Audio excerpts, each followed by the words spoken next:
We're live, people. Deluded. I'm back again. Good morning, good afternoon, good evening, and in some cases, good night. I hope you're doing well and safe. I hope you're all blessed. It's my second bit of live content today. Big up Matisse, big up everyone who was there earlier today. I think we went live at like 10 a.m. So if you wasn't there, go and check that out after this, people. Shout Igal for the raid, and obviously Dan Potts for the raid of Igal's channel, and then obviously here in relation to Igal, I've just finished doing a live stream with him. Go and support him and check out his content. I think we had a really good discussion based around Arsenal, which I'm sure the majority of you were there anyways, but you get the point, man. If you're new here, hit the sub button. I don't know why, but people been unsubbing, not that many, but I guess your mind just focused on the negativity. There were like 4 or 5 people that unfollowed, you know, and big up the 65,000 of you, you know, that have followed. But I was just thinking like, wow, what did I do? Maybe they've closed accounts. Maybe they don't like me. Maybe they, whatever in it, it is what it is. Road to 70,000's alive and kicking again. Throughout the course of this video, we're going to speak about what Jamie Carragher's had to say, you know, the Mikel Arteta press conference, the transfer news. And I want to ask you, lot, first thing, is Mikel Arteta under pressure? I only ask you, lot, this because I had a massive we was debating football in one of my group chats here. We had a side note. We was doing Messi versus Ronaldo. And I don't know why the random like to lie unprovoked, because we was debating Messi versus Ronaldo. And I can't remember how we got there, yeah, but one of my friends' head was so hot. He tried to convince, forget us, he tried to convince himself that he's watched all of Cristiano Ronaldo's games up until this point, unless he's playing right now in Saudi Arabia. But is Mikel Arteta under pressure? I think he's under pressure to deliver for himself. I do think he wants to get over the line. How he's going about it is a completely another debate. You could say, you know, the outside noise of Arsenal Football Club, you could say he's under pressure, even though there's been times where, as much as we're down in the dumps and we've missed our opportunity, you know, and I don't really want to do all this going back in time, but the club was a mess. There was times where, whether it was all his fault or not, he could have been the fall guy. He wasn't necessarily sacked. And Arsenal have been through periods of not acting in the January market, etc., etc. So if he's gone through that now, this is just water for ducks back. So I don't really feel he's under any internal pressure externally. The fans, the talking points, all of these things will reign supreme. But we just Edu just left. They don't want Edu gone. Edu going. Berta's coming, and they're going to sack Mikel Arteta. He's got 15 million a year contract. He's got some stability at the club. You look on course to get Champions League football, even though if we do not get our acts together with 10 games left, I believe there's 10 points separating second and ninth. We could draw ourselves out very quickly, and we're kind of at where we're at. Now, against PSV today, tomorrow, Wednesday, tomorrow, this week, you'd imagine there's going to be some level of rotation. Potentially, the Zinchenko's, the Benjamin Whites, the Zinchenko, Benjamin White, Raheem Sterling. These kind of men will get some first-team football. I wonder if Merino and Jorginho will go out there together, people. You know, it could be a chance to get some minutes in the legs for Martinelli as well, going into the game on Sunday against Chelsea, which neither team have anything to play for domestically, but just, pardon me, obviously winning games and saving face. But that's where we need to go strong. So, yeah. Big week for Arsenal, and obviously it leaves a sour taste in your mouth if you, definitely on Sunday if you lose, because obviously it's the international break, and I'll still be here making content, but it's a bit annoying, isn't it? I mean, maybe we need a break from Arsenal, and depending on what football club you lot support, I would say Spurs, Manchester United, Chelsea. I think everybody apart from Liverpool could do, and Nottingham Forest and them kind of clubs could do with a break from domestic football, in it. So yeah, it is what it is. And then after the break, you know, the prospect of Atletico, Real Madrid, it's dark out here, man. It's dark out here, man. But yeah, man, hopefully you lot are settled. You're doing well. Smash the like button. Big up all of you lot tuning in, people. Make sure, you know, if I've said anything thought-provoking, especially in and around is Mikel Arteta under pressure, I'd love to hear you lot's thoughts. Hyper, big up yourself. Love to see the mods, man. Love to see the mods. As the man has said, smash your likes on the way in. 2 videos down, 228 to go. Today's gonna be busy. Oh man, you lot kill me with the work rate, man. If Jason Ito had DG's work rate, we'd still be challenging for the Prem with some new fit forwards. I appreciate that, man. I can't accept praise for hard work. It's the minimum, man. We keep going, and I actually think I could turn it up a notch, if I'm honest with you. Only pressure is top 4, my guys. You know, in the circle, you said it there. If we mess about with top 4, then maybe there is pressure. If he somehow finishes 5th, I do think there should be question marks, but you still get Champions League football. And even if we finish 3rd or 4th, people will say, you know, it's one thing talking about why we're not 1st. It's the next thing talking about, you know, being mocked for finishing 2nd, but it's the next thing not finishing 2nd place. A lot of the reasons as to people have said this year, or definitely since the turn of the year, as to why we're not in the title race or we're not getting over the line, they're going to say that's the same reason we've dropped down the table, if I'm honest with you. So yeah, man, everyone is under pressure, to be honest, never be complacent. I hear that, and everybody should be under pressure, and I agree with you, but when you look internally, Gronk ain't under no pressure. The man own the club. It is what it is now.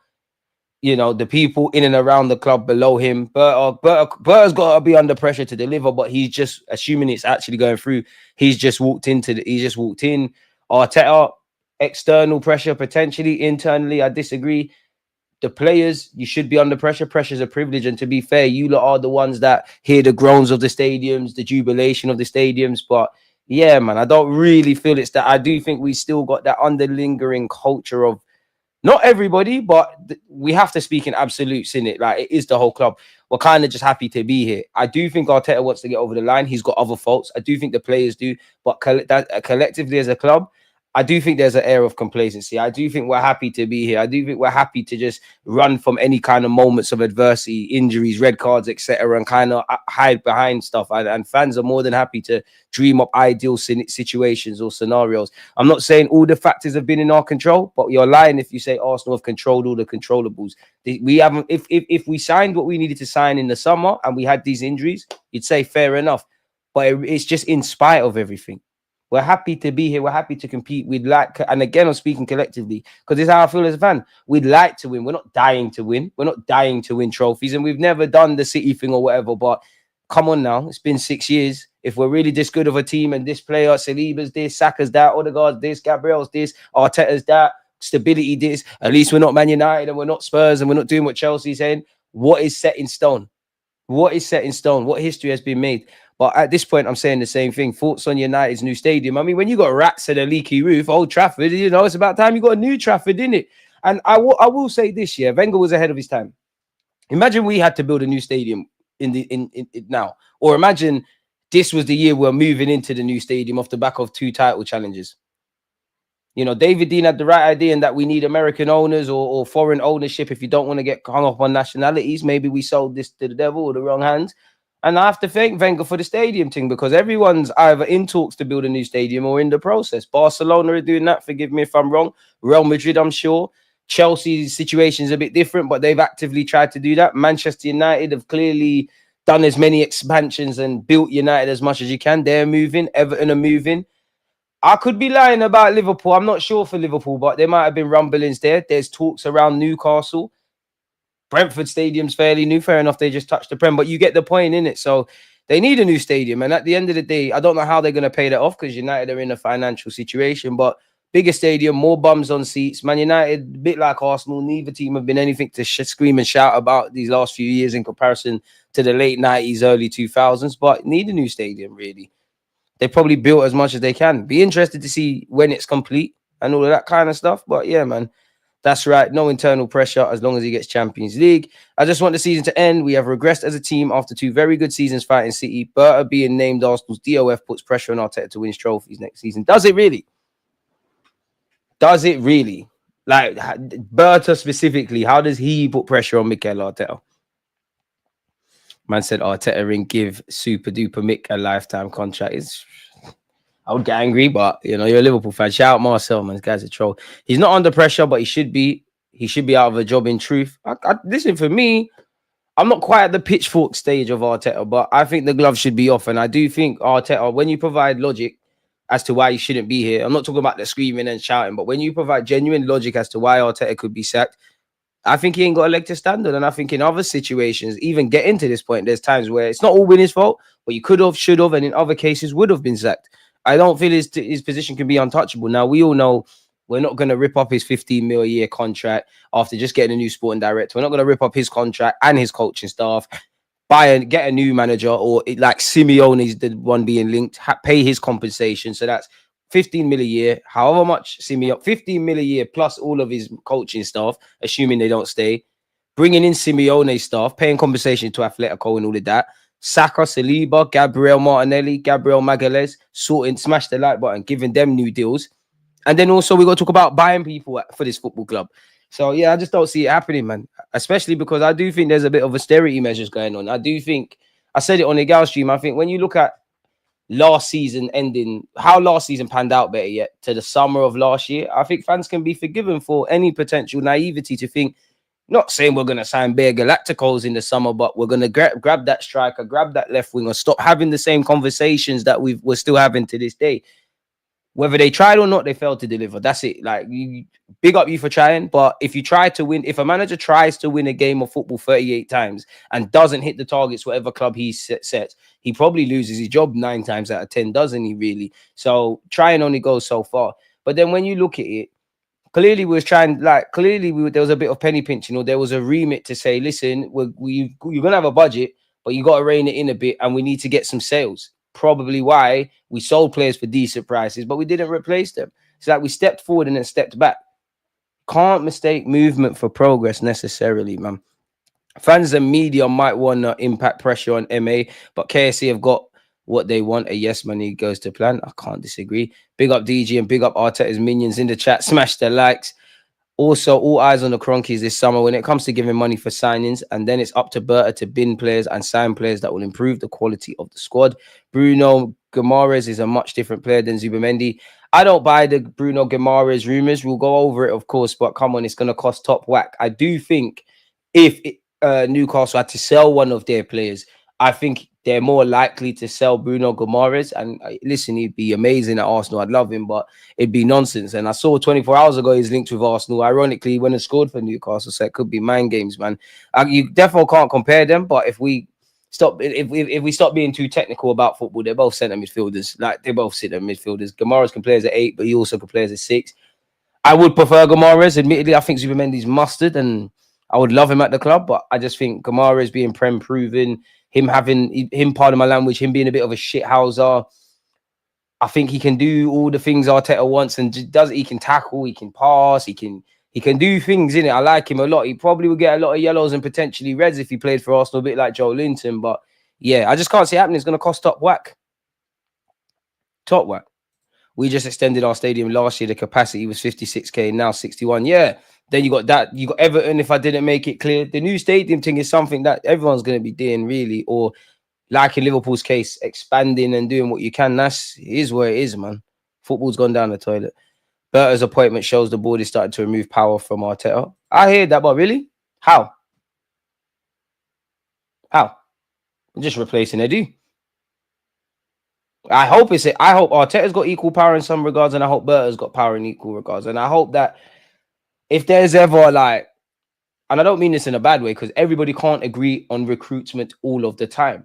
But it seems like when people don't agree, it's Arteta who gets his way. Calafiori, David Raya worked, Marino, Kai Havertz. We see this. I sit here like clockwork and do these videos with you. We know when we sign a player, we see it on Arsenal.com. The Athletic and the mouthpieces of Arsenal Football Club, they do these great little, I don't even know what you call it, painting a little timeline as to what was going on, and it will say sources at the club had conflict. Arteta's the one that pushed for it. I want Arteta to win some of the time if he's going to stay here. I want Berta to win some of the time. Like Kai Havertz, could somebody have said, could have spent the peas elsewhere? Didn't have to buy Marino. Obviously, I know signings don't work out, but 100 odd million quid was spent on those 2 players. Do you need another left back? Do you need another goalie when we had Ramsdale? And I agree with the right one, because as I said, sometimes you got to win. You look at Liverpool. Obviously, we can't copy Liverpool, we can't copy City. But if you want to win Prems or win champs, or if you want to succeed in life, you don't always have to reinvent the wheel. You have to add your own little twang and jazz to it, but you have to see the path that someone's gone on. You've seen City do the money thing. Liverpool have spent money, but the vast majority of their squad, yes, Van Dijk, Alisson, creme de la creme, Mane, Robertson relegation battle. Respectfully to Newcastle, they weren't anything to scream and shout about per se when Wijnaldum was sourced. Firmino was over there in Germany. Mane was a bad boy at Southampton. Everybody turned their nose up at him. Liverpool didn't. Salah was obviously a Chelsea flop and all of that. And I think he was at Fiorentina or Roma, or one of them teams in Italy. And it's well known, Klopp wanted Julian Brandt. Michael Edwards said, no, there's a lad called Salah. And it's fair to say Salah has worked out for Liverpool, isn't it? So I need to see that. I don't like this my way or the highway. And it does feel like, again, if you win trophies and you do whatever, I'm not against you being in the job as long as you want, I don't think you're going to do the Alex Ferguson thing or the Arsene Wenger thing. How long was Pep been there? However long I know Klopp was at Liverpool for 9 years. Arteta probably could get close to that. I don't even think he will, but I think he could get close to that. but you have to earn the right to win it. You know, it's like we're gearing you up to be the new Arsene Wenger, but you ain't done Arsene. For all of Wenger's faults, you ain't done Wenger's thing. You ain't revolutionized the game like Wenger. Forget going invincible. You can never forget going invincible. My club, but you ain't won trophies like him. You ain't done what he's done, and it's a great. You've done a lot of good for us, Mikel Arteta, to get us to this point. I won't forget you helping us raise the standards, but we cannot move forward looking back. It's about getting over the line, and let's not act like Mikel Arteta is a damsel in distress. I have no doubt he loves the club, he loves the players, he wants to prove that he can do this, but he's got his own career ambitions. Think about it logically. If you are the first man to win, and again, I would love to of us to actually done it, but if he's the first man to win Arsenal a Premier League trophy in this new stadium, 20 odd years and counting, or a Champions League, which I'm dreaming, think about what that means for a novice manager, in which I kind of think those things are kind of played out. You're still learning on the job. And when you see beyond the obvious how Slot walked in at Liverpool, I think, quite frankly, was done dirty by the recruitment. Well, you weren't given a budget in it. He's made something happen. Experience is overrated, but it cannot be overstated. These little cute and clever moments, he's getting to get a lot of experience. He's been backed, not all the time, but he's been backed. He was the man that broke our transfer record. He broke it for Declan Rice. He's been allowed to spend 65 million, left back galore, goalkeeper galore. He had to deal with COVID and ripping up contracts and raising the standards. There's a lot that he's had to deal with, but let's not make out he's doing us a favor. It's a relationship of convenience. The club wanted him before we got Emre. Emre left. He was available. That was the one that they wanted to bet on. They want their long-term man that's going to get Champions League and potentially get over the line. He gets to learn at, pardon my language, a fucking amazing and massive club in which he had no real credentials beyond just working with Pep and a bunch of ideas, in which it's worked to a point. It's a relationship of convenience. It is a relationship of convenience. He's not doing us a favor. If anything, Arsenal Football Club is doing him a favor. But yeah, man, smash the like button if you haven't, man. DG, why? I think you mean why can Arteta feel comfortable? Why Arteta can feel comfortable is we don't have that Abramovich figure to be like, yo, fix up or it could get peak. Exactly. And I do think that little couple of percentages of pressure could help. DG, well, I can say United at times made us look 15th at times. We have big problems coming. I keep saying, and I still think Arteta will keep Havertz in the team next season, even with a new striker. He's going to have to, rightly or wrongly. You're going to have to use him as a squad player for one. But again, you spent 65 million on that. He's on 200 odd grand a week. And unless Bayern Munich or something takes him back to Germany, it's a myth. I personally think we're going to see a lot more of Kai Havertz in midfield next season. And you could argue indirectly, he may have shot himself in the foot, man. Yes, bro. Do you have a streaming schedule you can post in the community tab? It's hard to keep up at times. Typically, anything from 11 a.m. to 1 p.m. we're going live. Turn on your notification bells. I typically put it on Twitter and Instagram, Deluded Gooner 04. And I do normally post on my YouTube community tab. I tell you lot to do that. So you're right, man. Just keep checking the YouTube community tabs, man. Appreciate you for tuning in. Now, Berta is his own man. Arteta was bullying these men in the boardroom. I hear that, and I hope that's not the case, but one man can't come in and change everything. And it don't matter if Berta can be bullied or not. If Kroenke, if Berta is saying, yo, don't let Arteta sign this one, let's do this. And Arteta, Kroenke fucks with Arteta a lot more. He's going to go with him, innit? It doesn't really matter. That's why I'm a bit wary. That's why I'm show and prove. For me, I like what Berta can be. I hope he can do things. I'm very wary of putting my trust into someone that ain't done nothing for my football club right now. And more so, giving him a bit of a blind in that I can't expect you, one man, to change everything in a couple of weeks. But I've been here, bro. Like, it's not the same, but we had Michelin Tat, we had Raul Sanye, guys with decent CVs. It's a show and prove thing now. Berta, I give you the most luxuries because you've walked in, but if you're serious, show me. Kroenkes, if you're serious, show me. Arteta, if you're serious, show me. Players, if you're serious, show me. That's it. Lip service is done. I'm more than happy to talk about potential transfers and all of this jazz, but until you get over the line, it's dead. So just a supporting my club thing.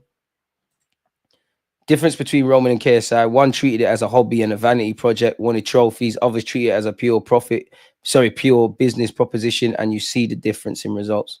There you have it. We need 6 signings now. This board and Arteta have got millions on strings and used them as puppets. We got people keep saying Arteta inherited a bad team from Emre, but Arteta won the FA Cup with it. I hear all of that, but when we talk about where we was, we can never forget our past. But when people keep talking about, look where he took us, the FA Cup, brother, that was 4 or 5 years ago. That is irrelevant now. Like, that is irrelevant. Saka was a left back.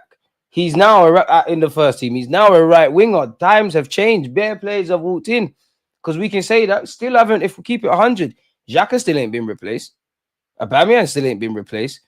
We're still talking, and again, I'm really just focusing these last 3 years. We're still talking about the same things. It's dead, man. Off the topic is people's Twitter down. I hope mine's not down because how are we going to go through tabs? I think we'll get all the standard link Arteta type players this summer, barring maybe one shot player like Kimmich or an experienced forward. Hasn't he signed a new deal? Big up yourself, Kwame. Big up BG as well. You're always here, my moderators. Hoping Berta can inject new life into this team with some savvy signings and revenue generating sales. I hear it. Not an excuse, a rational explanation. Roman didn't. Bro, Roman cared about ball like that, bro. The Cronkies, these owners don't care about ball like that. They want to just do it in their own image. Like, I think Inner Circle's bang on the money, really and truly, and that.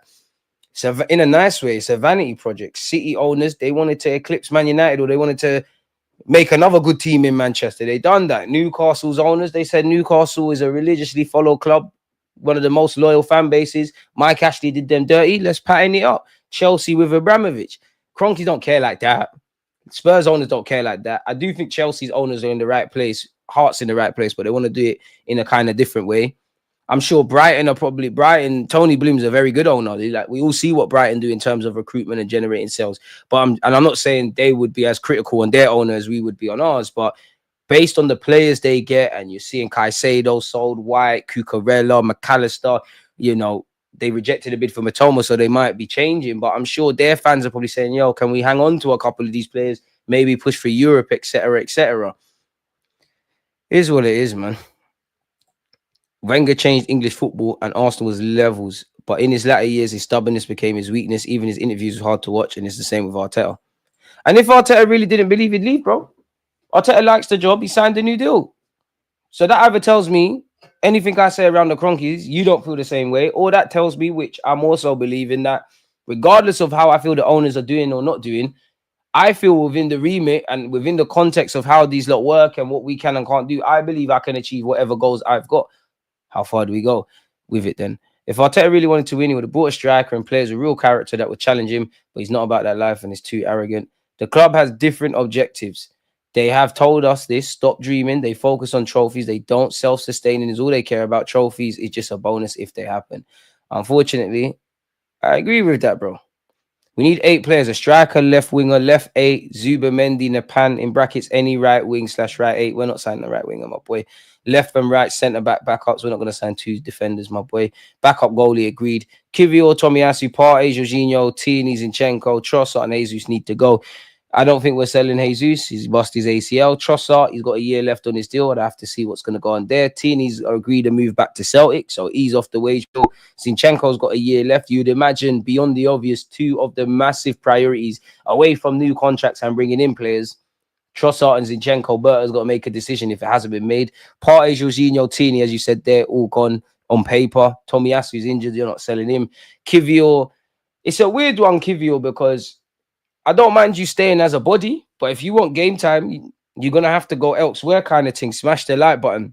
You're going to... I keep hitting the desk. And I dropped my pen. It's an Arsenal pen, guys. But yeah, you're going to have to go elsewhere. And he seems to be one that's got a market in a sense of... I know in January there was Dortmund links with Zinchenko and Atletico, ironically. Simeone ended up beating him up, mate. Anyways, but... it seems like for all of the players that we could make a case are going to leave or could leave, Kivior's got a bit of a market. He's always linked with the Italian clubs, but being linked, like in January in the summer, being linked is very different from bids being placed. Interest is always in all players, all clubs are interested in all players. Having indirect conversations with his agent or with the club seeing his availability is different from bids. Once bids are placed, decisions can be made. Everyone's interested in everyone, man. We'll get into the Carragher stuff. Jay, appreciate you, my boy. Bruno Guimaraes or Roger from Aston Villa. We'd love them, but Roger's going to cost peas. I don't know everything, but you can go back far enough. When he was at West Brom, I said, let's grab him.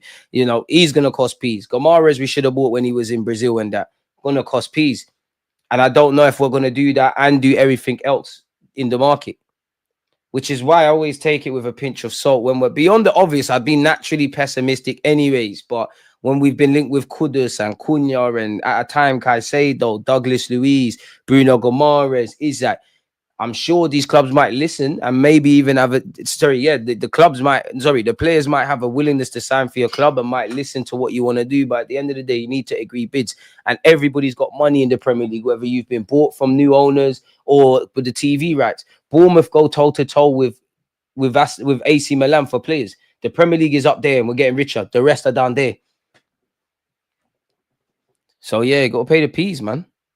But whether you're gonna pay the going rate for these players, whether you're gonna find, the Salah when he was at Roma, or Mane when he was at Southampton, like the players that aren't really rated like that. Whether you're gonna go for the household names, ones that could potentially make that jump, other household names in other leagues, kind of prototype, unpolished players, you need to do something. Because what I don't want to hear is what I keep hearing. We tried. There's no players available. There's this. There's that. The third.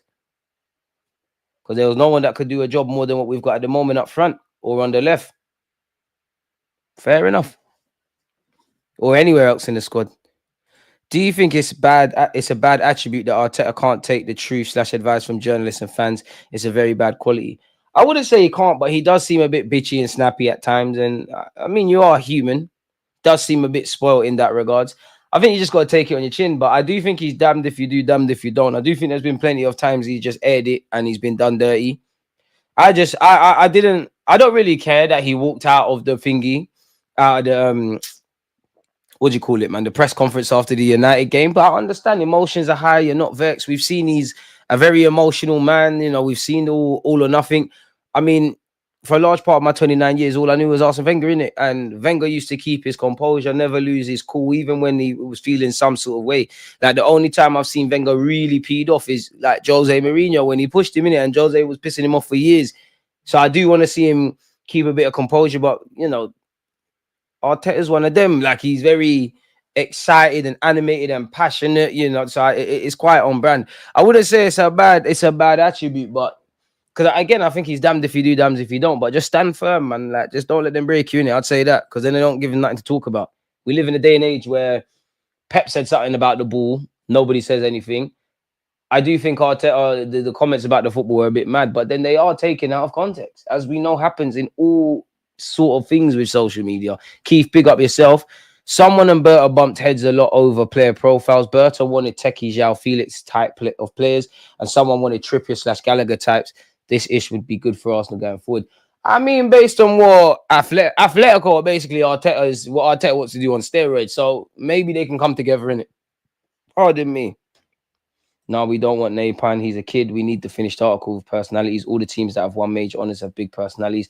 I hear that, but why can't we do both, man? Sign what players for now, but never stop future-proofing.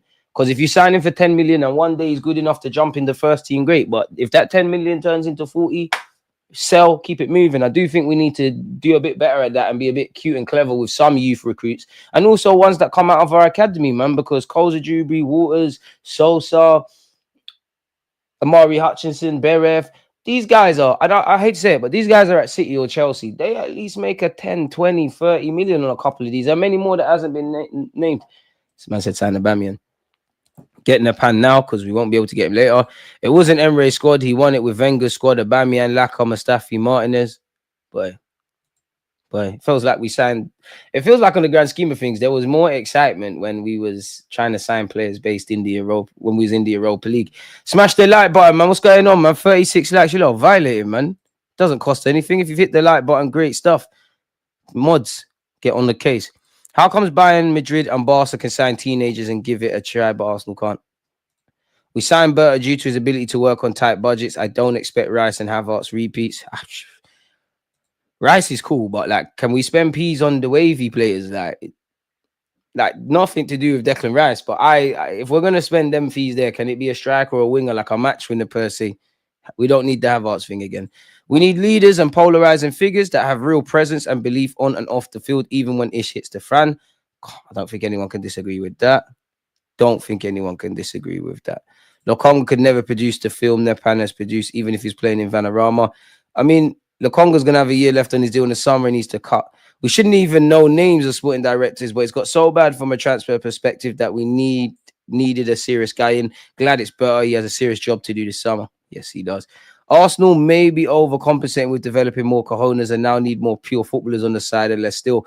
I hear that, but I think it's Arteta. He's gone the other way. I think he needs to find balance. I think he needs to pull back a couple of percentages from this kind of defensive-minded football and just let us have a bit of freedom. Newcastle and City owners are goal stakes, clearing up their images, and Roman was the definition of a vanity project. Coming from a Chelsea fan, none cared about football in a real sense. It's not that deep. I hear that. But at least they won things, man. DG, who do you think Berta will buy for Arteta next summer? Kwame, I wish I had an answer. My guess is as good as yours. I don't have a clue. I expect to see players that have either played for Atletico or at Atletico or got some sort of affinity around that to be linked with us. Like, yeah, I don't know, man. I still think we're going to get linked with the same kind of profiles. One love for the super chat, my boy. It's mad. I was actually willing to take third if it meant we could get at least a cup. We're starving, man. Starving, bro. Just hope the footballing gods bless us with the Champions League, but I don't see that, man. Man said super chat's a special delight, but this having you lot here is lit, man.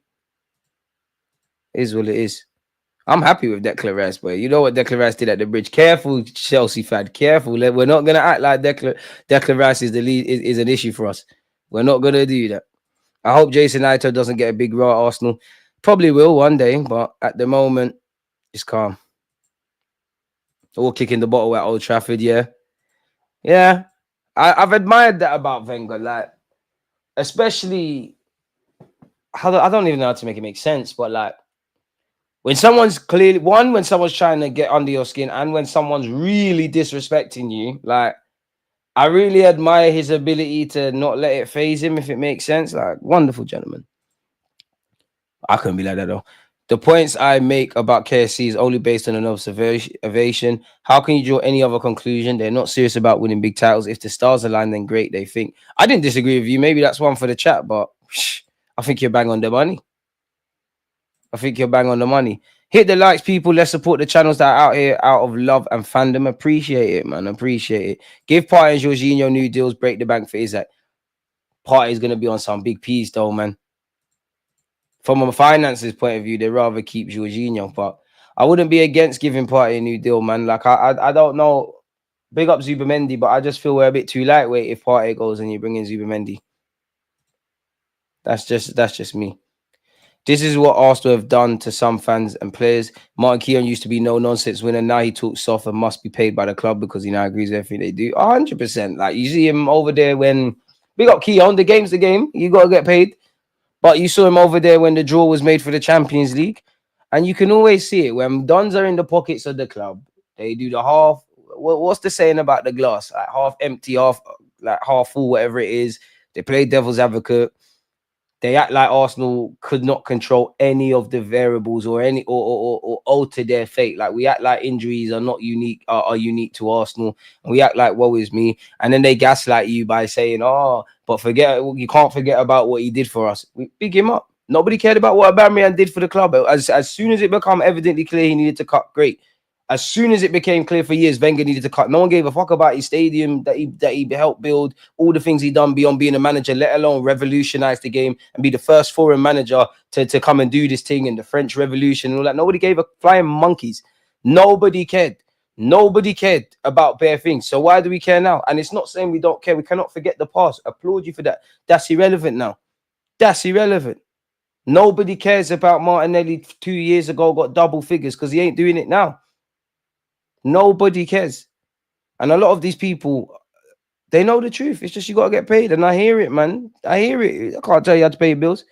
My idea would be to do the Bournemouth Brighton thing, identify undervalued talent before they move and turn them into stars. But Arsenal only want to buy Prem proven, they say.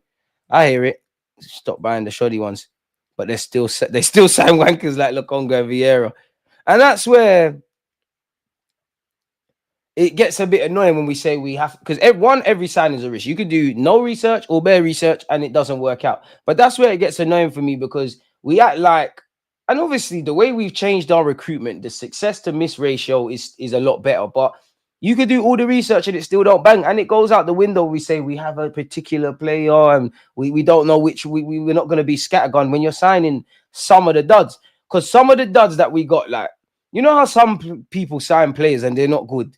but you could do a little thing with them. They might not have been what you thought, but you could do something across the season. When we sign duds, they're duds, you know, like fully done, like fully done, like fully duds, like fully, like there's no in between. Eddie got to wear the 14. It's mad. It's crazy how Liverpool find these deals like Mane, Salah, McAllister, but we can't find these deals. What we're doing, it's either we can't because the scouts are not doing their job, or it's the scouts are suggesting all of these targets and they're not taking them in. Now, big up Ian Wright, man. Petit, you can tell Petit, Henry, Jens Lehmann, you can tell they're not getting anything by the club because they're just saying it as it is. And you know what? Some people probably exited this live because there's a weird section of Arsenal fans that overly attack Henry. Like, let's be honest, like there is a cult for Arteta, and I'm not talking about those that are Arteta. There's genuinely a Mikel Arteta cult. Rather than say I can't wait till Arsenal win, I can't wait till Arteta wins trophies. The hell is that about? That says it all. We could have got Bruno G, Isaac, Elise, Rogers, Kudus, and hella others before they made their moves. Buying them at inflated fees later is the problem, not the solution. And then we mess around with that as well. We don't just say, you know what, we should have done our homework. We're going to just pay the piece. Give Partey a 1 year. Don't make the same mistakes as we did in the past. What's one more year? He'd be insane for a choice. I take Bruno G or Belemba before I go for Zubi. That's the type of profile that Rice needs a partner with. I kind of want a Santi Cazorla rest midfielder, man. I hear it. It's not going anywhere, but I just feel it. I think there's question marks over how Arteta's teams create anyways. Obviously, Odegaard off his own backs forms on the floor, but I find it very hard to accept our creativity is going to live or die by one player. And I think we need an 8. I think Odegaard, well, he needs to back up his own ideas off his own accord, as I said, but he's going to need to fix up. I'd rather Bruno Guimaraes if we're going to go for a tigerish kind of player, because I think Guimaraes he's quite fairly all-rounded, if that makes sense. But Lemba is a decent passer, but I wouldn't say it's a strength. The only thing about the transfer window is Arsenal not the only club in for top players now. Why would top players pick Arsenal and playing for Arteta over winning clubs? Berta has his work cut out. Don't care how they do it, just make it happen. Wenger took us to a Champions League final, went invincible, oversaw a stadium move and got us through a period of massive debt. No one cared that he gave his absolute best years to the club. And again, as much as I love Wenger, you know me, I'm a Wenger apologist, Wenger baby. Wenger loved you. You should have left in 2014. We probably could have got Pep or Klopp. Pep wouldn't have worked because they wouldn't have given him peace. Klopp, you never know. But he didn't want to step down. He was quick to tell us Real Madrid and England and French national team. You knew that as long as you come on, bro. A bit like Arteta, Wenger knew as long as I get top 4, I'm Kushti. He knew that. And I do think towards the end of his tenure, and obviously you've been here so long, even down to your name, it was written to be Arsenal, managing Arsenal, innit? But I do think he made like Arsenal are here, Arsenal are here, Wenger's here. I think it got too interlinked. I think he struggled too much to make the right decision for Arsenal Football Club versus what he felt. But you're right, he had credit in the bank to do all those things there, man. Football is short-lived. You have 10 good games, your value goes up. You have 10 bad games, your value goes down. Example, Martinelli was worth 82 years ago. There you have it, bro. Bro, we signed our duds are duds, bro. Like duds, like Roderson, dud. There's never a middle ground. Like, who's been an okay dud? Tavares, mad dud. Lokonga, crazy dud. Fabio Vieira, we don't even see you, mad dud. Sterling on loan, ridiculous dud. Neto, dud. Played 2 minutes in the Champions. Show me enough. Runerson, dud. Who else did it work? Lokonga, crazy dud. Pablo Marie, ridiculous dud. Cedric, dud. William, dud. Like, who's been a signing we've been optimistic about? They've been underwhelming, but you could do a thing. Probably I'll push off the top of my Calafiori. I wouldn't say Merino, even though your squad playing all these tacticals were saying he's going to change our life. Admittedly, he looks like a dud. Could you say we could have expected a bit more from Trossard based on what we saw in a Brighton shirt? I don't think that's fair. I'm forcing it. I wouldn't say Jorginho's been a dud. People were crying about our signing. He's actually been not what we needed, but been a bit better than we would have liked. Yeah, like, who's been an okay dud? Like, and there must be one. There must be one. I just don't know which one. That's why I'm asking you, look. Duds, bro. Like proper dud. There's no in between. There must be one. There must be one. You can't say Kai. You can't say Kai Havertz because, like, if anything, he's excelled in my expectations for me personally. Because I don't think we should have signed him at this moment in time. If at this moment in time you are one of our more reliable attackers, man can find endless things to complain about. Makes God sad. Okay. Okay. I'm not sure what that means. If you don't want to hear complaining, you know where to go. I don't think I've been complaining. I've been honest. And if we were top of the league, etc., and we were just waffling about how good everything happening, would you tell us to stop being excited or being happy? Well, that's the same thing God talks about. Never to wallow in pity. It's in the Bible. It's in the Quran. It's in everything. Never to wallow in negative times and never to get too excited when it's positive. I'm not sure what you're getting at there, but it sounds cool, man. Fair play. The stagnation, and there's evident things to fucking complain about. Like, what the hell? Do you think the manager's not complaining? That's one thing with these Arteta cocksuckers. Like, pardon my language. Yeah? I'm not saying you. Well, in fact, no, I am. You might be.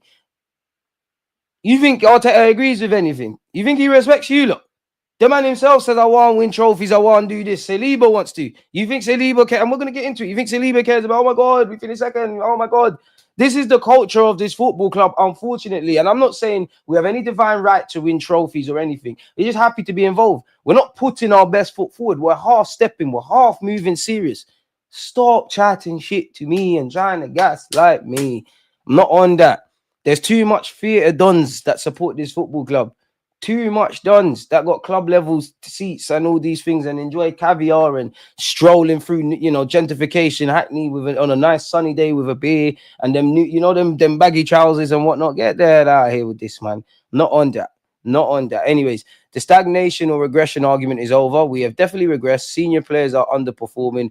Key players have long-term injuries, and we didn't sufficiently strengthen in the windows. Try to gaslight. Big up you, BG. Try to gaslight me about God. God forgive me if I'm ever ungrateful. I always sit here and say, as much as we're crying, we at least for now we're still second, and there's a base. People just want to hear what they want to hear, bro. I'm not gonna blow smoke up the club's ass or anyone's. Crazy.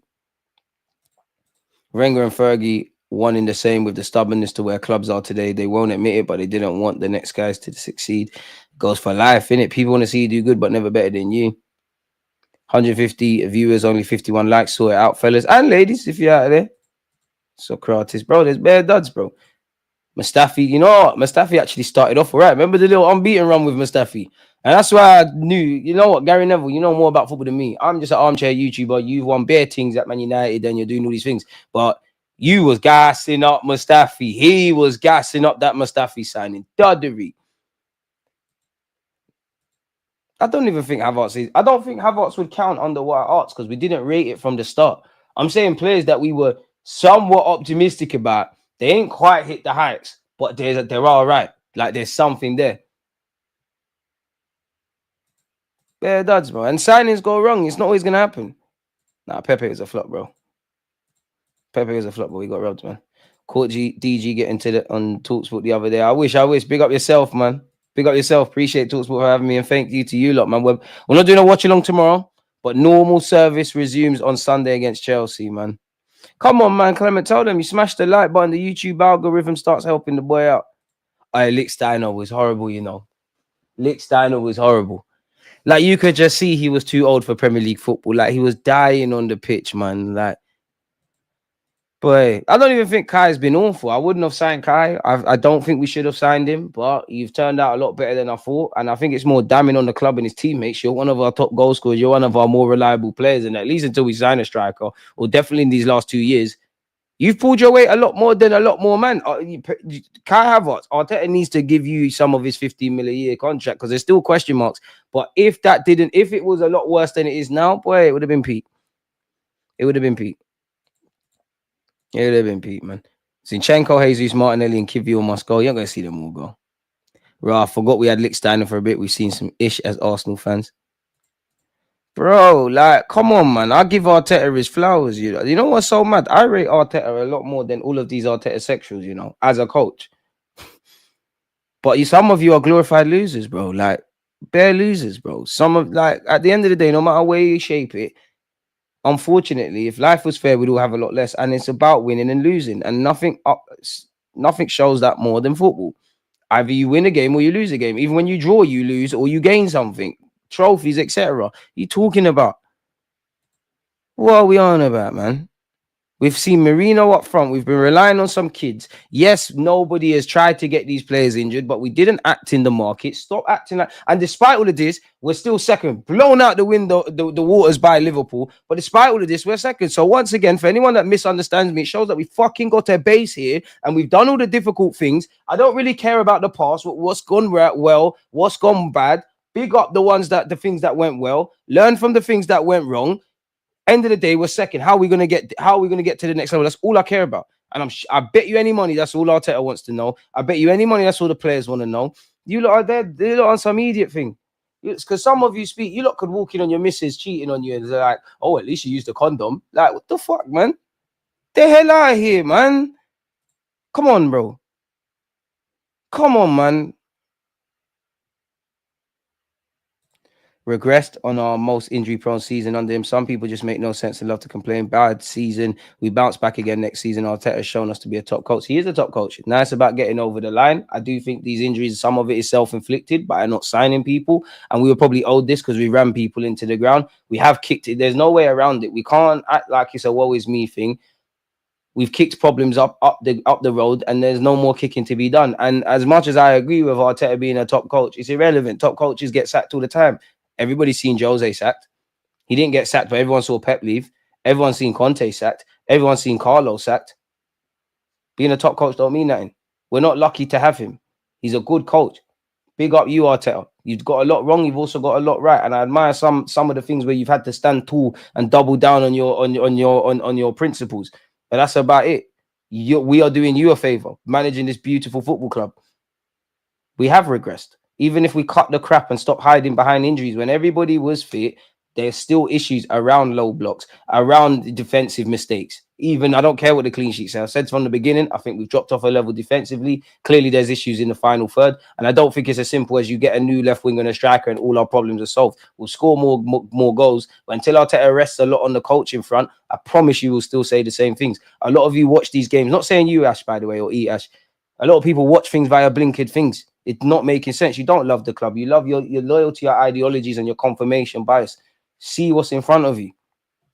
There'll be a time, I promise you, there won't be an Arsenal YouTuber that will come out here with more chest than me saying we're going to win this, we're going to do that. But you're lying to yourself if you say it's there. You can't do ifs and buts. You need to make sure you've controlled every controllable that is available to you. Squad depth, quality, different ways of playing, all of that crap. And then you can have conversations about others. Too many things have to go well for Arsenal to win games or win a trophy. Too much things have to go right. In life, football's no different. That is never the case. Fair enough, though. Big up Deluded. See you with a gal spitting fact after fact. Just subscribe, bro. Aaron Talks Football. Appreciate that. Shout out, gal, man. Coquelin, big him up, man. PSG watch along. Hang fire on that. We probably will be doing it. I need to make a thumbnail and all of that stuff. But yeah, man. Samir, one love. We must beat Chelsea. Rest everyone versus PSV. Arteta better rest everyone. Better rest everyone first for the Chelsea game. Who is there to rest, though? Who is there? Because Arteta, he still wants to be competitive. Have we got players to rest players? Like, would like to see a couple of the Hale End kids, barring Wanyeri and MLS, that have been on the bench and not made their debuts. Would be lovely to see them get 1-2 minutes. You'd imagine Benjamin White and Zinchenko and Sterling start. Marino probably starts. Jorginho probably starts. Be interesting to see Gabriel, Saliba, Declan Rice, missing someone. Partey, what's going on there? Potentially Calafiori MLS starts. I don't know, man. I have no clue. I had to check, That was a funny summer, innit? Legends, smash the like button, losers don't. Gaslight them. We won't stay second. Boy, it's crazy, bro. That's how some men are, bro. At least you use the Jimmy. That's an idiot thing, man. Saying there's always next season and just kicking the can down the road. And it's true, there's always tomorrow. But what are you going to do today to have a good time tomorrow? When are we going to seize the present? The past brings regret. The future brings uncertainty. There is no time like the present. Word to Arsene Wenger. This club and all of us never seize the present moment. Liverpool could fall off a cliff next season, but they won the league. It's in stone. People can tell me till they're blue in the face how good we were last season and this and that and the third and the best team in 2024. What did you win? And I'm not saying that to be lazy, because you lot know me. When it comes to this, like, fuck it, it's about time to talk with chess. There's not a single more balanced Arsenal supporter on this platform than myself. The good, the bad, the ugly in between. I ain't going to sit here and tell you it's sunny when it's raining, nor if it ever is sunny, I'm never going to tell you it's going to rain. Done it. When I told you that we shouldn't have signed Pepe or Lacazette or Emre needs to go during his unbeaten run, they don't want to listen. I've been wrong about plenty of things. It's always next season, and we got no choice. But I have to do next season. But boy, it's always next year. What's your opinion on a Saliba interview? He's not going to say anything different, is he? Like, he's not going to say anything differently, is he? Like, I hear it. He's not going to say anything differently. Sign the contract, big man. Sign the contract, big man, is all I'm going to say. But if I'm Saliba, I'll be real. I'm running it down all the way. It's a World Cup year coming. Obviously, Kai Havertz earns more than you. These new signings, if you were to sign Nico Williams, he's on like 200 grand. And I'm dreaming here, but Isaac, he's going to be on like 200 odd grand. Could you argue that these players are more important than Saliba? You got Real Madrid onto you. Go get your money, bro. And again, obviously, Saliba ain't got the same agent as Saka and all of that, yeah. But you could say Magalhaes, but if you're Saliba and Saka, like, are you waiting to see Saka commit his future? You're never gonna know what he gets, but seeing what he gets and thinking, right, what can I do there? And also, you got to remember, he's one of the better players. Foxy, take a day off, man. I know you're a Newcastle fan. Isaac, I beg you, shag him, because you mentioned Isaac, this guy's here. I said it was a dream, mate. We said it was a dream. Flipping hell, mate. If only you put that much effort into your footballing career, you would have made it. See, big up F, though. He's my guy. It's all banter, man. It's part of the furniture here. Had Arteta won the Europa League, FA Cup, and League Cup, also got second, I'd be okay. I do think, and for me, I think there's no way of shaping it. Getting over the line, whether that's been the Europa, whether that's been the champs, I kind of cut him a blind for the champs because I don't think we're ready. But the Prem, the champs, the Europa, the League Cup, the FA Cup, you can't get over the line, bro. That's the next step for me. I know you're a good coach. I applaud you for what we've done. There's many things, even though we're crying, many teams will bite your hand off for it. But it's a getting over the line thing for the whole football club. So Arteta, what do you need to do? Berta, who's just stepped in, what do you need to do? Owners, what do you need to do? Players, what do you need to do? Go out and do it. I don't care about what we're good at. What is our mistakes? How do we make that a suitable level? How do we get to the next level? All the things I'm saying here, I bet you any money Arteta's saying the same. I bet you for all his faults. He's not waxing as lyrical as some of you lot. Crazy. It is what it is, though, man. Surely Saliba's agent, that was harsh. It's banter, man. Come on, my guy, man. I thought he was a tougher sport than that, man. It's all banter. It's all in jest. I'm kind of sour that you got Isaac as well. Surely Saliba's agent is saying run it down and go Real with 1 year on a free massive signing on bonus, 700 grand a week. He's gone, guys. I mean, if he leaves for free, I mean, you're seeing plenty of Mbappe and potentially Trent and all these things. It's crazy. Saliba just confirmed he ain't going nowhere. All of you who wished him to Madrid, hold that. I'm not gonna lie, I've seen man say they're staying at a club and cutting it, so it does put a spring in my step, but I need to see that new contract, and we'll have to see in the next year in particular, because forgive me if I'm wrong, he's contracted until 2027. Sign the contract, man. That's dead to me. We all saw Sol Campbell, and fair enough, Spurs is not levels, but we all saw Sol Campbell say, oh, I'm staying at Spurs. What happened? You lot are not stupid. And big Gabriel Magalhaes needs to sign a new deal. Honestly, I know Saliba's the big dog and one of the stars of tomorrow, but if I was Real Madrid and it's become clear you can't get Saliba or Saliba wants to stay, I'm going for Magalhaes. He's 27. You could argue, he might think this is it. Tom Canton, big him up, man. Shout out Gooner Talks. On Saliba on his contract situation, I'm really happy here. I want to continue here. He's not going to say anything different, is he? On winning major titles, we are very close. We keep going. We don't stop working. When you are close like this, when you don't win trophies, it's sad, but I'm sure we'll arrive there. I hope so. And that's one thing I'd say. I can say the players could have done better in games, but I haven't seen them down tools or not do rightly or wrongly what the manager's doing, telling you to do. If the players, for me, if I ever feel that I see that on a pitch, and I think it goes for all clubs and all managers, if that happens, then the man has to go because it's only going to get worse. But yeah, Saliba's never been shy to speak about silverware, has he? Saying he wants to, apparently William Saliba says he wants to continue at Arsenal, but no contract talks have started. There's no rush. Where is the sporting director? And in fact, doing that, William Saliba. He's upbeat on the Champions League. I've not been good this season. I hear that. Okay, Saliba's getting his own sentiment. Hey, my guy, we don't deserve to be top. You see, all of you lot that make excuses. Oh, they've been injured, and they've been this, and they've been that. This is obviously we ain't 1-9, but this is how winners move. This is how men are meant to move, and women as well that want to win shit. Saliba says the Gunners don't deserve to be top. We don't, brother. 15 points. That can't all be down to injuries. Come on now, stop be dumb. Were injuries the reason why we went 2 goals up against Aston Villa and didn't win? Fair enough, brother. Fair enough.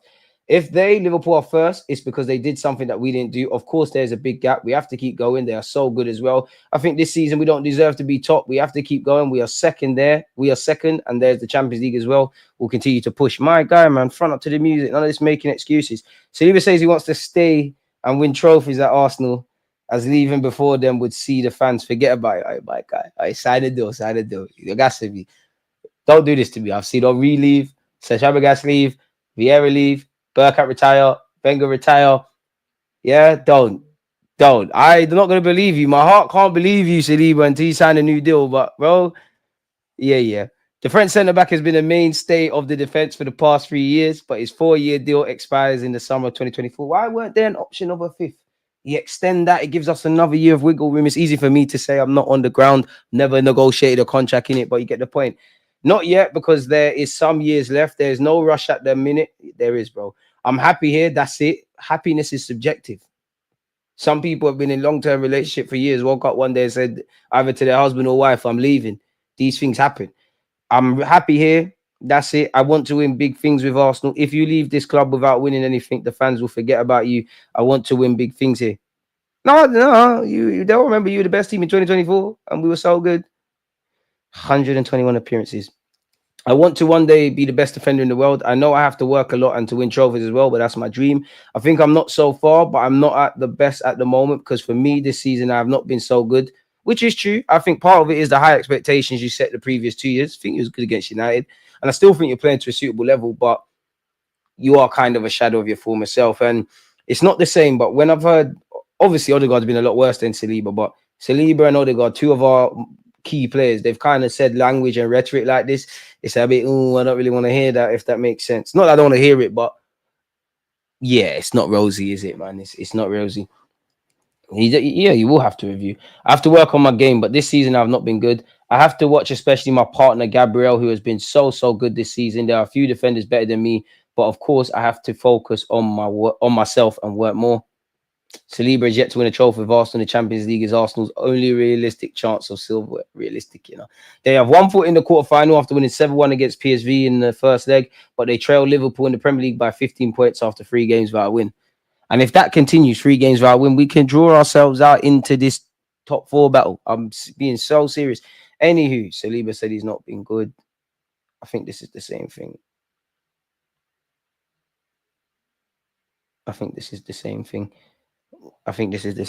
So yeah, we've covered Saliba. He's upbeat on our Champions League chances. We all want to play tomorrow because it's a Champions League game. We play at home and we want to win. It can give us a lot of confidence and we can be qualified. Tomorrow is an important game for us. I think we don't have to think about the last game. Tomorrow is important as well, and we have to win, even if we beat them 7-1 last week. The game is at home as well, and if we win tomorrow, we'll have good confidence for the next games. Of course, everyone wants to win the Champions League because the competition that you watch when you are young, you want to win, and we know that the competition is really hard to win. We'll give everything and anything can happen. If we don't believe or if we don't dream to win the champs, there's no point to play. We are here, which is true. But as I always say, the dream is free, the hustle is sold separately.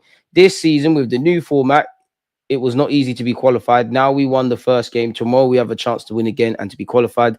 There'll be 4 games before the final. We can do it. We all believe that we can do it, inshallah, my guy. But Saka's not fit. And if he is fit at some point, he's not going to be fully fit. A lot of Ethan Wanyeri, but he's 17. Same goes for Lewis Skelly. If we were to split, like football's 11 players, right? If we were to split it into 3, defensive, mid, and final third, defense wins titles, goals win games. I think everyone would believe a lot more in our defenders than our attackers. Midfield is where it gets a bit watered, depending on your opinions of the players. And it is about moments and individual brilliance. Everybody said how poor Bayern Munich were last year. You gave good players 2 odd chances. What happened, man? But we live in hope, innit? Hopefully the footballing gods can bless us. So yeah, man, it's true. Arcs on his passionate celebrations. I was a big fan when I was young. When I celebrate a goal, it's because football games are so hard to win. When my teammates score a goal, I'm so happy. I always have this passion, especially because I am a big fan of this club. Playing there and scoring there is like a dream for me. I enjoy everything, every day, every game. So wake me up when it's all over. I no, don't leave, man. Don't leave. You're gassing me. You're gassing me. You're gassing me. You're gassing me. I've built fortresses around my heart where it comes to Arsenal and players in it, because Henry broke it, but when he went to Barcelona. But it's hard, man. It's hard. There's a lot of that's what annoys me above everything. I actually like a lot of you. I like the manager. I like the players. But you lot are just not getting over the line, man. So I'm forced to look at everything. I can't sit here and lie, man. It's a shame. I think I'm lucky because even with the injury of Ben White, Timber came back from an ACL, big injury. He played like he never had an ACL before. We need to hype Timber more. I tweeted it as well.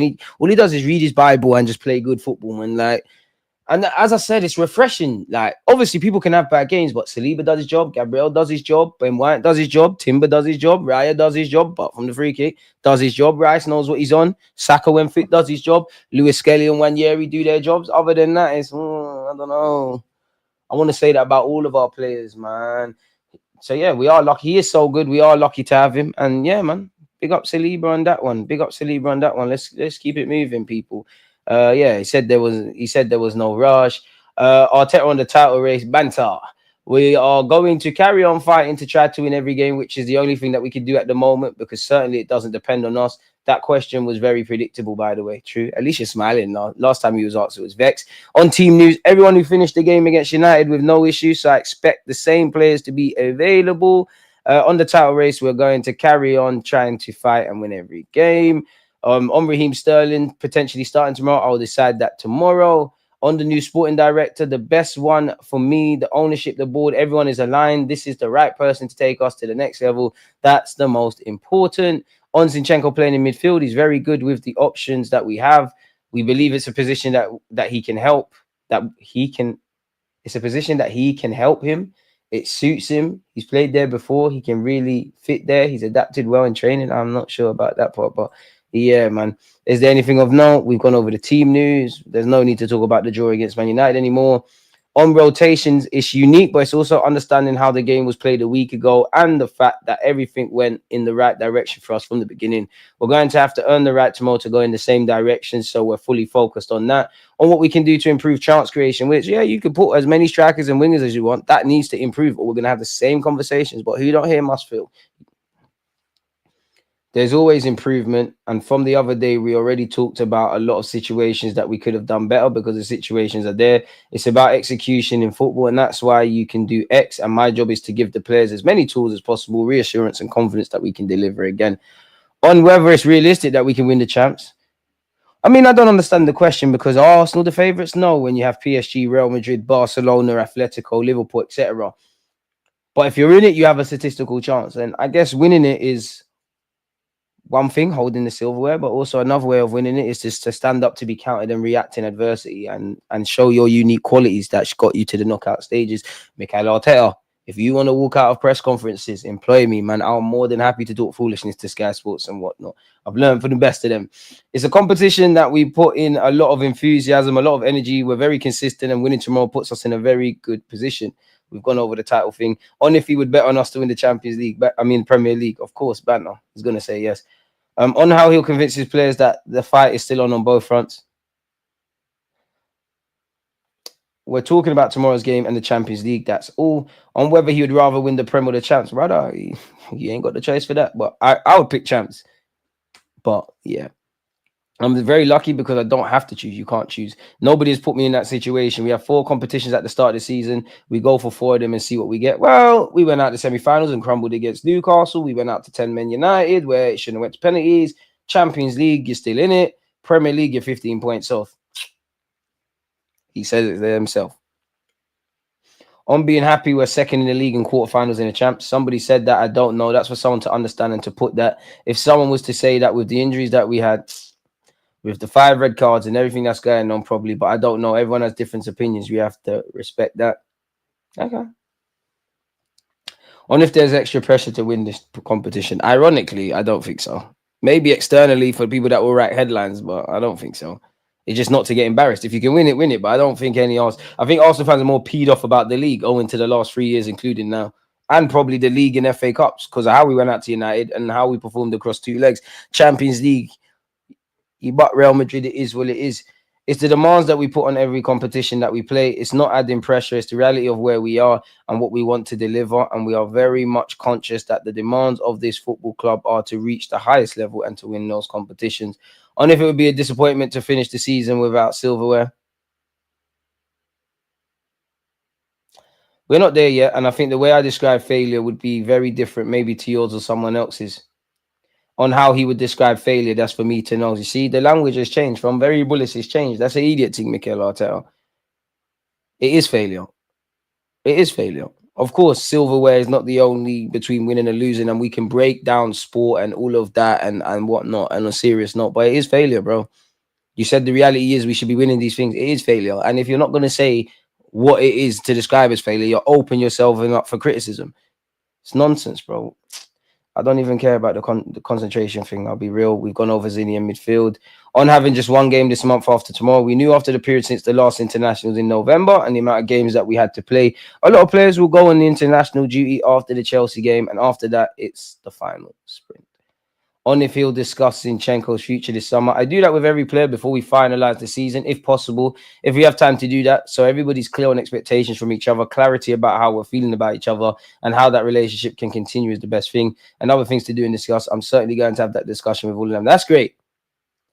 But if they said that about even Trossard, but if you were asked that same question about Saliba, Saka, etc., I don't think it would have been as diplomatic. Anyways, on Odegaard, the spaces can be different situations in relation to what the team does. It's not only about the space, but it's also, it has to be created, not just used. To create it, you need threat behind as well to stretch things.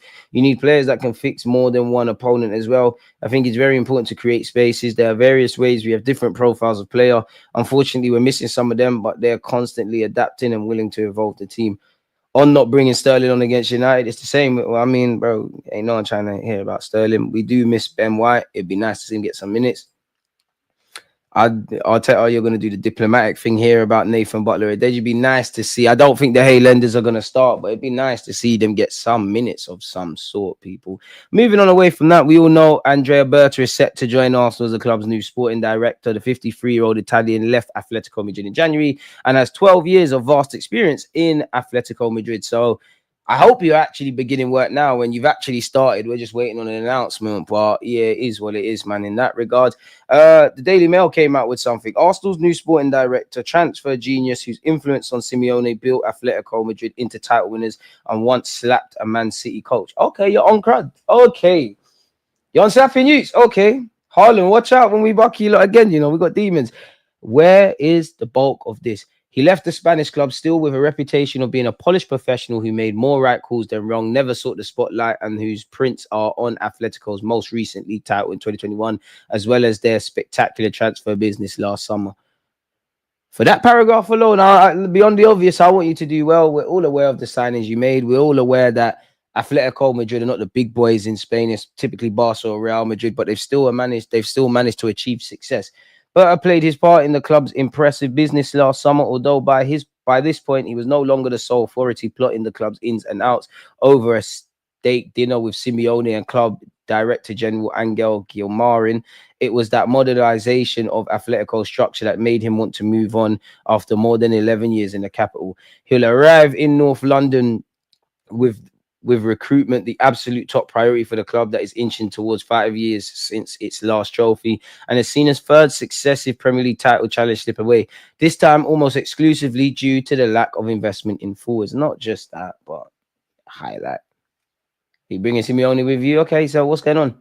He comes from a finance background. I mean, fair enough. The KSC would like that.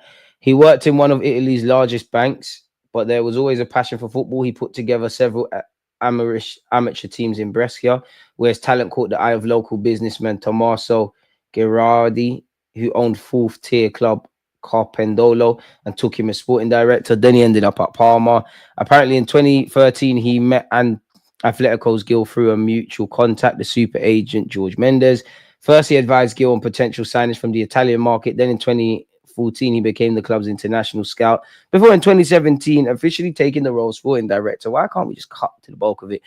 Back in 2014, the team had just won La Liga and wanted to build on that success with a first Champions League crown. They reached 2 finals and lost them both in the next 3 seasons, but they won the Europa League in 2018 and the second league title of Simeone era in 2021. Apparently, Berta was popular in the players with the players and close enough to coach Simeone to be a regular in the Atletico dressing room. I want to see that. I think Eddie did a bit of that. Okay. On April 2022 night that the Spanish side's Champions League game with Manchester City ended with a pushing and shoving match between various members of staff of both clubs, and Berta can be seen landing a slap on the face of City Dr. Max Salah. Max Salah, I don't know you, but City are the ops. Yeah, I like you. You're the guy. You're the guy. So this, so far, like, we're learning. This is just bare jargon, bro. Like, we know all of this so far, apart from this slap. Berta is often credited with the signing of Oblak, but the Slovenian's goalkeeper arrival was not on his direct watch. And I just want to say, do you know how naive you are if you think Mislintat, Luis Campos, this guy, these guys that are seen as the Supremos, it's them finding everyone. It's their team. They might find 1 or 2, but it's their team. And that's not a fault. That's just, they get the credit because they're the ones there. But, you know, if you got the contacts, make it happen, man.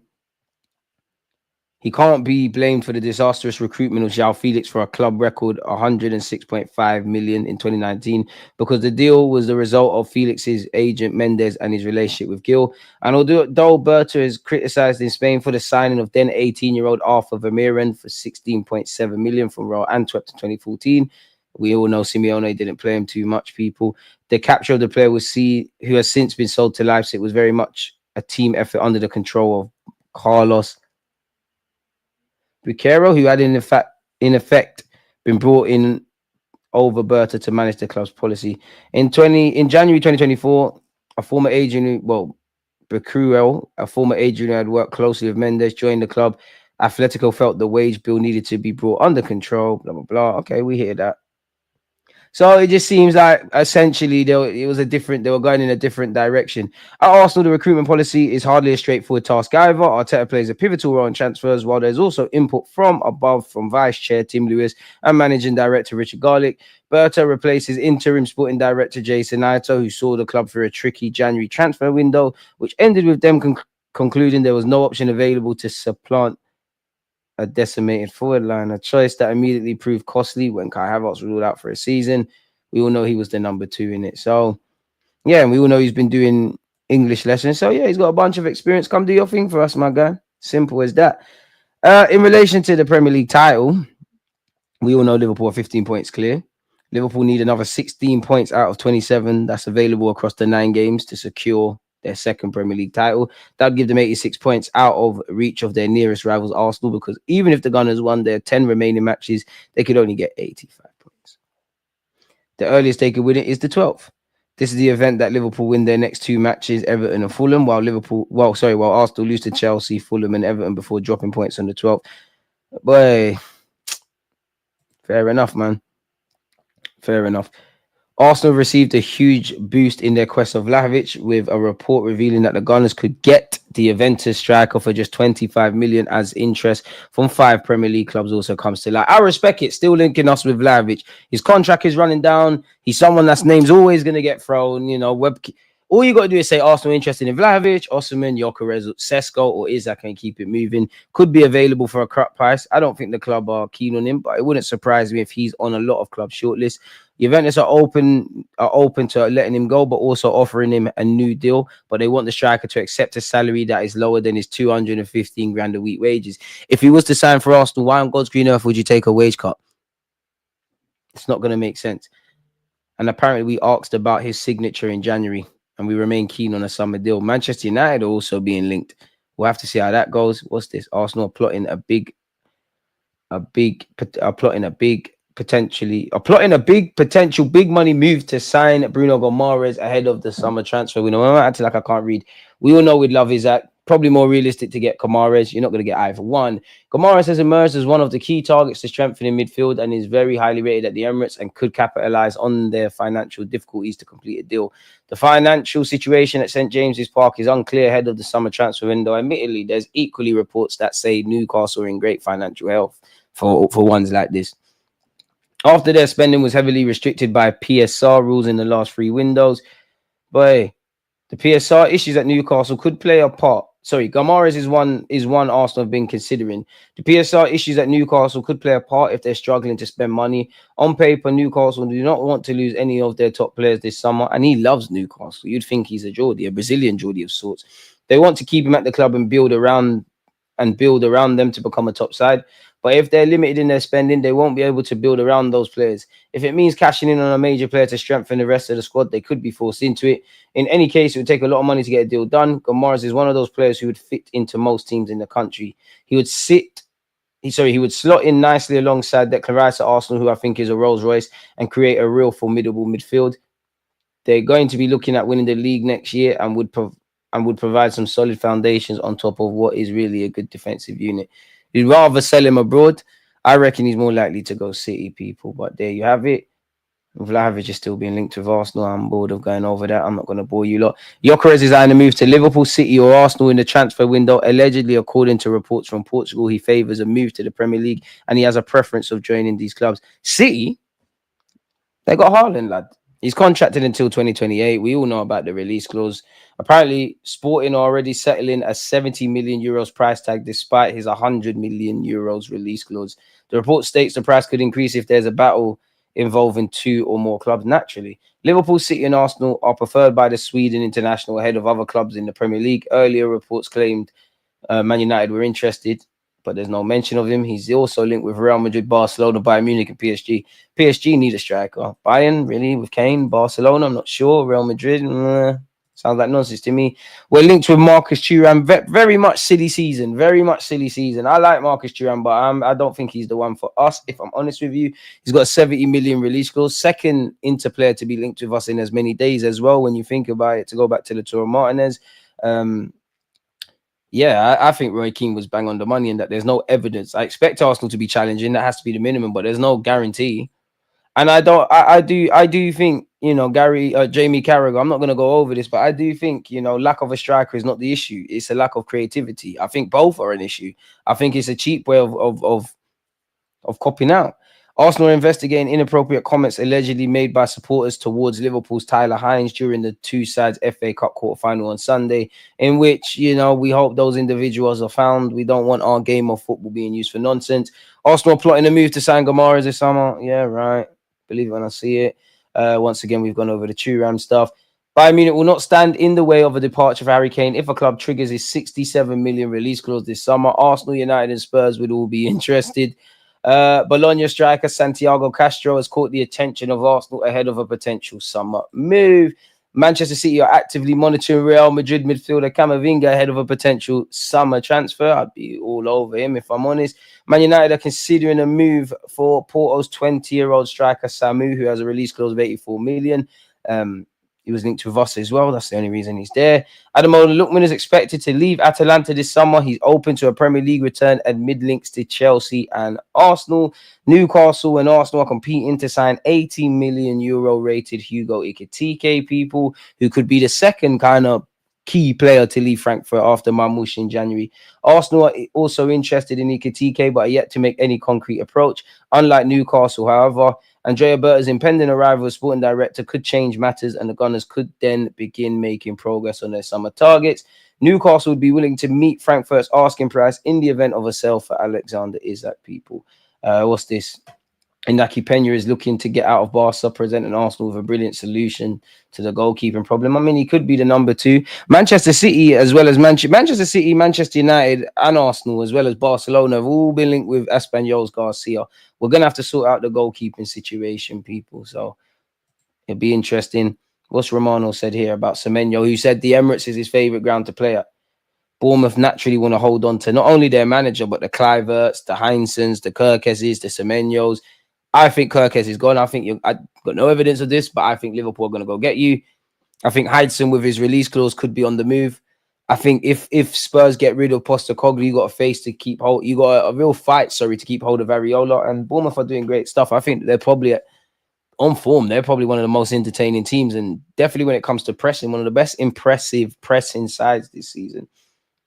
Apparently, Kirkes is keen to lead the Cherries this summer, while Romano previously stated that wonder kid centre-back Dean Hansen would be one to watch in the upcoming window.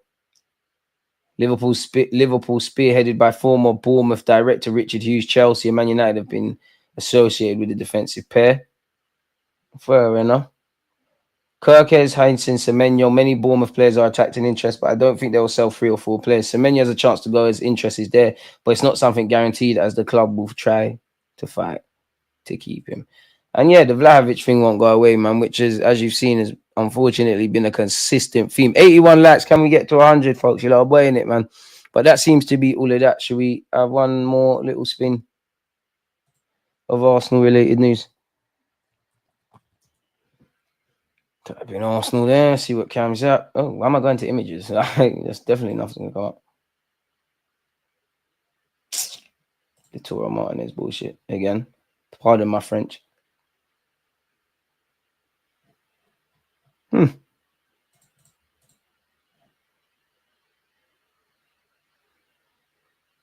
Oh, well, let's see this.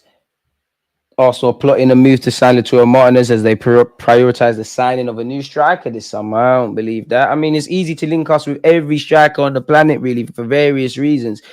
Martinez has risen towards the top of their list of targets. He's a very physical forward, very strong. He scores goals, which is what they need first and foremost. He's got a lot of experience at Inter Milan and with Argentina, which will be a valuable asset. Arsenal playing a certain way under Arteta, and it reminds me a bit of what Man City used to do. It's about controlling the game, keeping the ball and working it around until an opportunity arrives.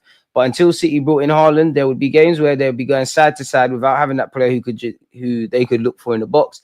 At their best now, they still keep the ball and work it, but they put the ball in the box and he scores. That's what Arsenal need. They need a focal point up front to turn all their possession and work on the ball into goals. Martinez could be that man, and there are a few others they've been looking at because it's hugely important they get someone in. It's something they have to do in the summer, sign the next Haaland, because Arteta is frustrated that his team can't find a consistent source of goals once they get into the final third. And apparently we're still looking at Benjamin Sesko, who has a 58 million euros release clause. Some go as high to say 70 and 80, and that is ever rising dependent on goals, games, certain objectives achieved and whatnot. So whether it's Osimhen, whether it's Lautaro Martinez, Thuram, this one, that one, just get the striker in and we praise and critique and talk about the good and the bad after, man. It's boring now, man. It's absolutely boring. Very, very boring, man. You know what I always find funny? People want to replace Arteta with Inzaghi, but that guy's football is no better. Might even be worse than Arsenal's. Rather have someone who can mix it up and win. Xabi Alonso. Linking us with the world again, man. So that's not French, it isn't. I don't know why I keep saying sorry from us French when I swear. I don't know where I got that from. Big issue is using backup players as starters. Tell them again. Arsenal, please get us Samu. He's going to be unreal. I hear it. Nelly being back is helpful for UCL matches because just like Nunes for Paul, he's our chaos baller. I hear it. I think Gyökeres would be unreal at City. Pep would play him on the wing and tell him to just look for his shots. You reckon? Big up my guy A, he's always here. I've been watching Serie A. The title race is interesting. It has for a while. Put the guard of honor in the bag, man, as they should. From 89 points to a max 80 points available for Arsenal. What a dud of a season. Watch along today. Watch this space. Probably for PSG Liverpool. I need to actually make the thumbnail and I need to run and do 1-2 things, but I should, man. Me personally, I think Skelly's decision-making in defensive position still needs working, and it isn't worth it watching him get booked time after time for making wrong decisions defensively. I mean, he's 18. I expect him to do that, but I think the positives outweigh the negatives. I hear it, though. Trent is overrated. Yes, he's good going forward, but he can't defend. I don't think he's overrated. I think he's a baller, but fair enough. Switch up the 9 for tomorrow, Carragher or Nelly. You know, I'd probably go Nelly, And to be honest, against Chelsea, actually, fuck it, man. I want to see Nelly, Wanyeri, and put Trossard out there, really. Just want to see some pace, man. Smash the likes if you haven't. We need to sign 3 or 4 killers. We need more players with big personalities. A man said, guys, if you know any voodoo to get us that Champions League, now's the time to use it. You're moving mad. If Saka isn't 100% fit, then rest Saka, make sure he's back fully fit next season, then add to the squad in the summer. Now Arteta is confusing the squad transition play. Too many versatile players, but no pure natural players like Tini performed. I must admit, man, sometimes I just wish, by all means, and you don't know me, I'm all for Arteta. You want to do the inverted fullbacks and this and that, do that. But sometimes I think in games, we need to go up the gears and we need to change things. That's why it's a shame we got here. But it's nice for me to just see Tierney, organic left back, doing normal left back stuff. Sometimes we need that in the season. It might even be 4 or 5, maybe even 6 games max. But that could be the difference. Look how many. It's one thing talking about the draws. The energy levels against West Ham, Newcastle, and Bournemouth were not on. But then you look at the draws, man. Had we have just found a couple of goals in certain games, where would we be, man? Players kiss the badge. It means nothing. Saliba will go Madrid if they call. Ten Hag being one of the worst managers we have seen in the Prem is a better cup competition manager than Arteta. That's damning. Because it's always tomorrow with our club. Some of these fans prefer to watch good football, but not win anything is crazy. And I just think some fans may love stuff because man can't tell me we're playing good football and we're definitely not winning. So we didn't. Big up Karma as well because she's always here. Big up the mods, man. Big up the mods. Big up the mods. I ain't following the transfer window. I'll be following it with you lot. I'm more than happy to talk football as you lot know and think about everything. 8 more likes till we have 100. But until people are holding shirts, it's dead. It's proper dead. Like, it's not helpful. It's not meaning nothing. It's not doing anything really and truly. Like, as I said, I'm at show and prove mode, man. Like, if we want to sign these, if you want to, I'm not even just names. If you know you want to upgrade the squad, just make the signings. If you're not serious about doing stuff, just do it now, man.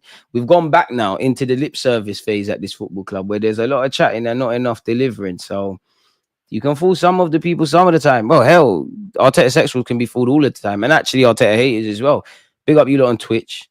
You can't fool people all the time. Big up you lot on Twitch. Make sure you're subscribing with Amazon Prime as well. But yeah, man, DG's work rate is mad. And it's not stopping yet, mate. It's not stopping yet. I'm back. I haven't set it up yet, which I need to run and do some live admin and then come back and set it up. But I'll be live at 4 p.m. with Kenny Kent. I'll ask him about Saliba. And yeah, all of you lot will come give us some questions and whatnot. Depending on if I can sort certain things out, we will do a watch along for Liverpool PSG. But yeah, man, on that note, I'm going to love and leave you lot. This was a great live stream, obviously. Make sure you're checking out the stream with Matisse. Make sure you're going over there to a gal. Make sure if you can, you join me at 4 p.m, man. And big up you lot who have hit the like button, my members, my subscribers, they're done with the super chat. Yeah, man. Can we get to 100 likes? And on that note, people, we always talk about individual brilliance. Against this right back, Charlie.